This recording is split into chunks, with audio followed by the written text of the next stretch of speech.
El rotaval nos permite destilar a baja temperatura.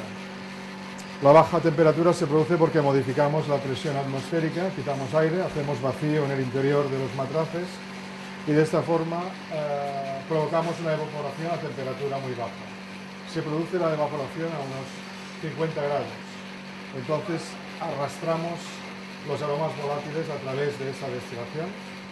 Se produce una condensación y una precipitación del líquido que hace que podamos tener ese resultado, esa agua destilada con todos los aromas arrastrados y nos permite de esta forma usar una dimensión distinta de ese producto, en este caso la piel de limón.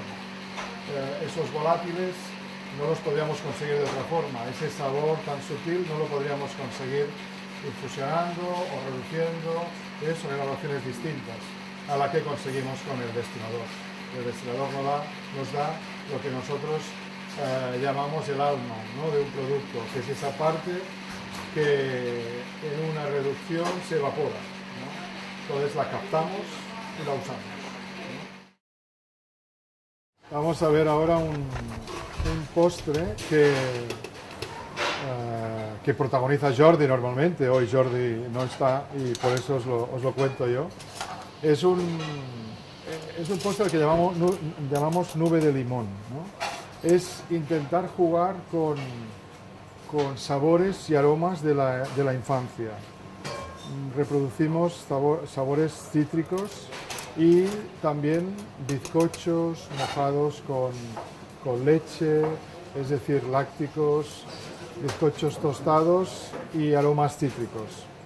De los aromas cítricos vamos a ver cómo vamos utilizando diferentes texturas de limón, una compota, un limón escarchado, una crema helada de bergamota. Usamos diferentes matices de cítricos, una crema de limón, pero lo más interesante en este postre es que usamos también el destilado de las pieles de los cítricos para tener así un aroma volátil. Nosotros al destilado le llamamos el alma, en este caso del limón o de otras elaboraciones que sometemos a la destilación.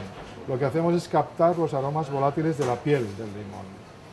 Ese destilado es muy delicado y necesitamos darle textura de una manera rápida para que no pierda precisamente esos aromas volátiles. La manera más rápida de convertir el destilado en un granizado para poderlo incorporar en un postre es a través del nitrógeno líquido. Por eso usamos el nitrógeno en este caso, para dar una textura rápida a un líquido muy delicado que perdería los volátiles si intentáramos darle textura de otra forma.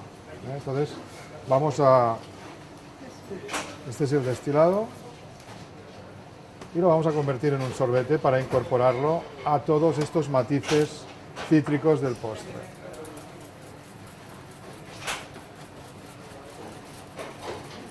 Una vez tenemos el postre acabado y lo presentamos a nuestros clientes, justo delante ponemos un poquito de un perfume que ha hecho un perfumista basado en los aromas que están aquí, que están en ese postre. A este perfume le hemos llamado nube de limón, tal como se llama el postre. Y lo servimos para que el cliente pueda percibir esa idea, ¿no?, de jugar con el sabor y con el aroma juntos.